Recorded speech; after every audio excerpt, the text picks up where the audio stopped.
tidak menyediakan atau belum tersedia PCR, maka kita mengambil opsi yang kedua. Mas ya, untuk tes kesehatan di puskesmas ada juga persyaratannya. Di antaranya adalah, nah, ketika di bandara lalu kami langsung bertanya bagaimana kemudian syarat ya untuk melakukan perjalanan menggunakan pesawat ini. Kami diambil sampel darah untuk keluar gedung bandara. Itu masih ada pemeriksaan lagi, melakukan rapid test 2 kali, atau H-7-nya tidak melakukan rapid test, hanya melakukan rapid test di hari keberangkatan. Nah, apa kira-kira konsekuensinya? Assalamualaikum warahmatullahi wabarakatuh. Alhamdulillah wassalatu wassalamu ala rasulillah, amma ba'du. Sobat Arabuna Channel yang dirahmati Allah, alhamdulillah kita bisa ketemu kembali di video kali ini ya. Akan tetapi di video kali ini saya tidak membahas tentang bahasa Arab. Saya tidak bisa mengupload video terbaru karena memang saya sedang mempersiapkan perjalanan dari Jawa Timur ke Kalimantan Timur. Nah, di sini saya akan sharing-sharing dengan antum semua, dengan kalian semua terkait hal-hal khususnya prosedur-prosedur atau syarat-syarat melakukan perjalanan di tengah kondisi pandemi seperti ini. Nah, semoga dengan adanya video sharing ini bisa diambil manfaat ya bagi kita semuanya. Saya berniat untuk melakukan perjalanan di bulan ini sekitar tanggal 20-an ke atas. Nah, sehingga di awal-awal bulan saya sudah mempersiapkan semua hal terkait dengan informasi tentang prosedur keberangkatan dari Bandara Juanda maupun prosedur atau syarat-syarat kedatangan di Bandara Balikpapan, karena memang Bandara Balikpapan ini adalah satu-satunya bandara yang ada di Kalimantan Timur.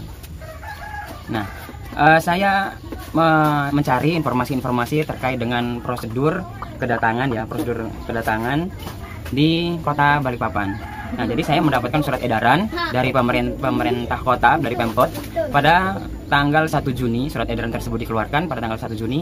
Di situ tertera bahwasanya untuk kedatangan ke kota Balikpapan, maka syaratnya itu ada beberapa. Di antaranya adalah bagi yang datang ke kota Balikpapan, maka dia harus melakukan tes PCR. Kalau tidak ada PCR, maka bisa TCM. Nah, jadi kalau PCR ini memang khusus ya untuk tes COVID-19. Tetapi untuk TCM ini adalah tes cepat molekuler yang biasa untuk memeriksa apa yang ada dalam paru-paru kita. Nah, jadi yang punya penyakit paru-paru maka bisa melakukan tes TCM ini. Nah, karena di daerah yang saya tinggal di sini tidak menyediakan atau belum tersedia PCR, maka kita mengambil opsi yang kedua, yaitu kita melakukan tes TCM. Nah, ketika saya dan keluarga berangkat untuk tes TCM, dalam perjalanan saya mencari informasi terbaru, barangkali ada ya. Nah, ternyata ada surat edaran terbaru dari Pemkot Balikpapan yang per tanggal 7 Juni 2020.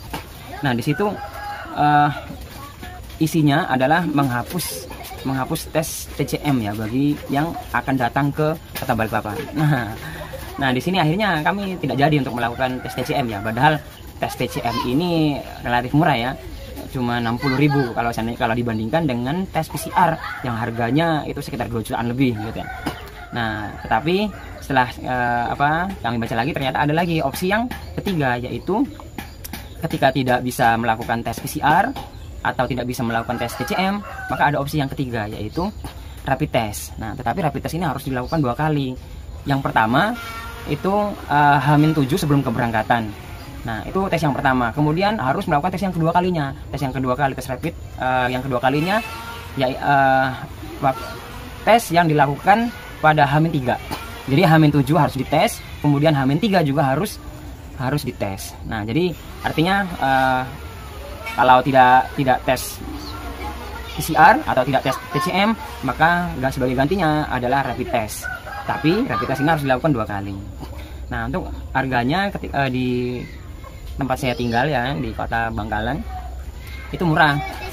Kalau di rumah sakit umum daerah itu harganya sekitar 650 satu orang.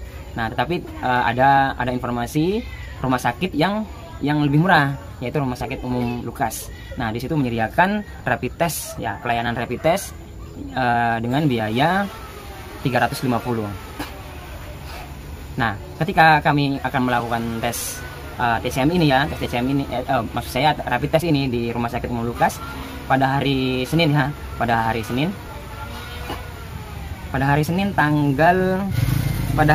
sekitar tanggal 15 Juni, pada hari Senin tanggal 15 Juni kami melakukan tes rapid test ya di Rumah Sakit Umum Lukas di Kota Bangkalan. Nah, ketika kami sampai di rumah sakit, ternyata banyak yang melakukan rapid test. Di situ ternyata ada 25 orang yang melakukan rapid test, dan itu semuanya adalah satu keluarga. Nah, apakah keluarga ini ada salah satu anggota keluarga ada yang mengidap COVID-19 atau tidak, wallahu alam ya. Tapi yang informasi yang kami dapat dari pihak rumah sakit ya, mereka semua itu akan melakukan perjalanan ke kota Banjarmasin, Kalimantan Selatan. Luar biasa. Nah, tetapi ketika itu kami sudah kehabisan kuota, karena kuotanya yang disediakan oleh pihak rumah sakit adalah hanya 20 orang.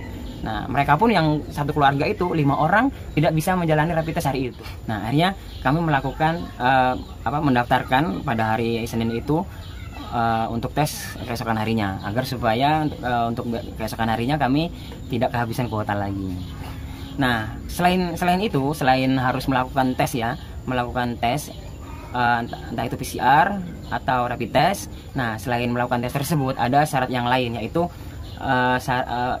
surat jalan yang dikeluarkan oleh kepala desa atau lurah di tempat tinggal ya, di tempat tinggal kita. Lalu kemudian juga harus tes kesehatan di puskesmas. Nah, untuk tes kesehatan di rumah sakit, di puskesmas ya, untuk tes kesehatan di puskesmas ada juga persyaratannya. Di antaranya adalah menyerahkan foto 3x4 sebanyak 2 lembar. Lalu kemudian harus berpakaian rapi, harus bersepatu dan lain-lain ya. Dan membayar sekitar 15.000 per orang. Nah, untuk mendapatkan surat kesehatan ya, sebagai syarat kedatangan ke kota Balikpapan.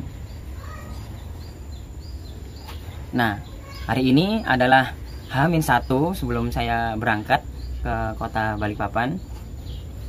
Insya Allah nanti saya akan sharing-sharing lagi terkait dengan prosedur-prosedur, protokoler atau syarat-syarat yang lain ya, bagi yang melakukan perjalanan keluar kota, khususnya ke kota Balikpapan. Nah, selanjutnya alhamdulillah semuanya sudah saya lakukan ya, mulai dari meminta surat keterangan jalan dari Bapak Lurah, kemudian tes kesehatan di puskesmas, lalu kemudian rapid test yang pertama ya di kota Bangkalan, H-7 sebelum keberangkatan. Lalu kemudian mengisi data di aplikasi e-hub. Nah, untuk mengisi data ya di aplikasi e-hub ini, kalian bisa download di Play Store.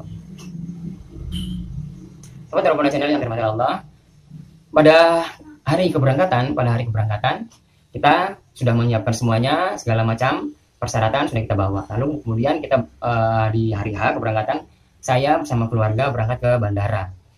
Nah, ketika di bandara, lalu kami langsung bertanya bagaimana kemudian syarat ya untuk melakukan perjalanan menggunakan pesawat ini. Nah, lalu bagian penjaganya itu mengarahkan kami untuk melakukan tes ya, atau rapid test. Lalu segera kami melakukan rapid test yang diawali dengan seperti biasa pengisian biodata sesuai KTP ya. Lalu kemudian data-data keluarga yang kita bawa. Nah, lalu selanjutnya kami diambil sampel darah untuk kemudian diuji. Nah, kami menunggu sekitar kurang lebih 30 menit sampai hasil ujian, hasil tes rapid test ini keluar. Alhamdulillah, sebagaimana hasil yang juga telah kami lakukan di 7 hari sebelumnya, yaitu non reaktif ya. Dan pada rapid test yang kedua ini kami juga non reaktif, alhamdulillah. Setelah kami mendapatkan surat keterangan rapid test ini, lalu kami segera melakukan check-in, karena ketika kita tidak melakukan rapid test atau salah satu saja syarat kita itu kurang, maka kita tidak bisa check-in. Nah, sebelum check-in kita masih dicek ya, diperiksa begitu ya, diperiksa. Jadi tujuan kemana, lalu kemudian syarat-syarat yang dibawa sudah lengkap atau tidak. Nah, ketika tujuannya itu selain ke Kota Balikpapan ya, maka hanya cukup menunjukkan satu hasil rapid test yang bisa dilakukan ketika hari itu juga sebelum keberangkatan. Namun untuk tujuan ke Kota Balikpapan, maka harus ada dua hasil rapid test yang dilakukan 7 hari sebelum keberangkatan dan 3 hari atau ketika pas keberangkatan itu sendiri. Nah, lalu setelah diperiksa, dicek kelengkapan dokumen-dokumen kami, maka kami diperbolehkan untuk masuk dan segera melakukan check-in. Alhamdulillah. Lalu setelah selesai check-in, kita langsung menuju ke ruang tunggu. Nah, di ruang tunggu ini lumayan ramai ya. Jadi kami betul-betul harus menjaga jarak, menjaga jarak ya, secara fisik, secara sosial juga. Nah, kami betul-betul melakukan yang namanya protokoler kesehatan ya secara ketat, mulai dari menggunakan masker, kemudian sampai menggunakan face shield, dan juga kami menyediakan hand sanitizer ya, nah yang kita bikin sendiri. Nah, lalu tibalah boarding time yang kita tunggu-tunggu. Kemudian kita mengantri untuk masuk di pengecekan terakhir menuju ke pesawat. Nah, setelah kami mau melewati petugasnya, ditanya bahwasanya apakah karena kami ini membawa bayi, maka petugas meminta kami untuk mengisi semacam surat pernyataan atau surat keterangan begitu yang kami isi seadanya. Lalu kami diperbolehkan untuk memasuki pesawat. Dan 1 jam kemudian, kurang lebih 1 jam kemudian kami tibalah ke Kota Balikpapan. Alhamdulillah dengan selamat ya. Lalu kemudian kami menuju ke bagian pengecekan lagi. Di situ kami diminta keterangan yang berkaitan dengan aplikasi e-haq tadi. Nah, aplikasi e-haq ini yang kita isi secara online. Itu kita sudah persiapkan ketika kami sedang di rumah. Nah, lalu kemudian ketika pas keberangkatan tadi itu sebenarnya ada. Nah, karena di e-haq ini ada keterangan keluarga kita yang akan kita bawa, yaitu ada istri, kemudian ada 2 anak saya, dan masing-masing biodata ini semuanya membutuhkan nomor KTP. Nah, karena anak-anak saya ini kan masih kecil dan satu masih bayi juga tidak punya KTP, maka tidak saya isi di aplikasi e-haq. Hanya diberikan kertas berwarna kuning sebelum keberangkatan di Bandara Juanda. Nah, tapi ketika di Balikpapan, kertas yang kuning tadi itu ternyata tidak dipakai gitu ya. Jadi kita tetap harus mengisi data di aplikasi walaupun tidak punya KTP. Nah, ketika kenapa tidak diisi, maka saya jawab karena anak saya belum ada KTP-nya gitu. Nah, jadi ketika kolom KTP itu dikosongin, maka tidak bisa masuk ke sistem. Nah, sama petugasnya diisi saja angka terserah Pak, sebanyak 16 digit. Nah, nomor KTP itu kan 16 digit. Nah, jadi diisi terserah angkanya. Oh begitu. Nah, jadi kita isi satu dulu. Saya belum bisa, masih belum bisa begitu. Nah, saya ajukan lagi. Dicobalah terserah orangnya begitu ya. Dia ketik angka terserah sampai 16 digit gitu. Oh ternyata bisa. Nah, lalu kemudian saya isi anak saya yang kedua juga, kemudian saya isi dengan angka terserah ya, angka terserah random sebanyak 16 digit. Alhamdulillah data di aplikasi e-haq telah lengkap. Lalu kemudian diperiksanya kembali data-data kami, lalu kemudian di scan di scan barcode-nya, lalu kemudian kami diperbolehkan untuk pergi gitu ya. Nah, tetapi sebelum keluar bandara, keluar gedung bandara itu masih ada pemeriksaan lagi. Pemeriksaannya, nah sebelumnya saya hanya menyangka loh, apakah kemudian kedatangan di Balikpapan ini tidak dicek rapid testnya atau seperti apa gitu ya. Nah, untuk apa dong rapid test saya sebanyak 2 kali, lalu ketika kita datang ke Balikpapan kemudian tidak diperiksa. Nah, ternyata sebelum kita keluar masih ada pemeriksaan lagi, dan ini yang terakhir. Nah, pemeriksaan tersebut kita dimintain data siapa-siapa yang sudah melakukan PCR, atau siapa-siapa yang melakukan rapid test 2 kali. Nah, sudah tertera rapid test 2 kali.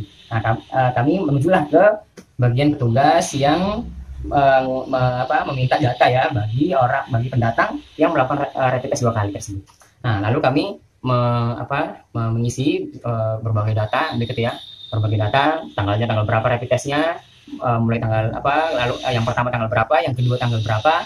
Nah, itu kami diminta keterangan seperti itu. Nah, bagi yang tidak melakukan rapid test 2 kali, maka tentu akan ada konsekuensinya. Nah, salah satu karena kami ketika itu tidak terpikirkan untuk bertanya apa kira-kira konsekuensi bagi yang tidak melakukan rapid test 2 kali, atau H-7-nya tidak melakukan rapid test, hanya melakukan rapid test di hari keberangkatan. Nah, apa kira-kira konsekuensinya?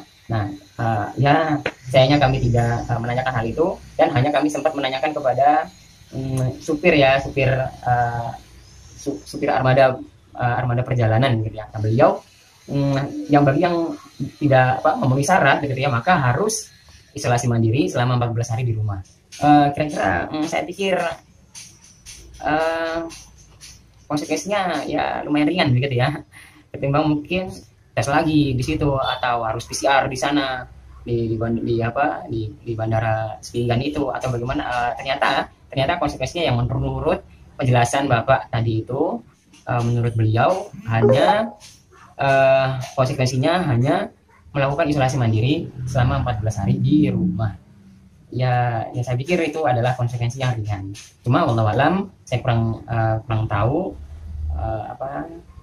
konsekuensi yang memang benar-benar diberikan ya, yang belum diberikan bagi yang tidak memenuhi persyaratan yang diberikan oleh Pemkot Kota Balikpapan bagi pendatang atau bagi yang mau datang ke Kota Balikpapan.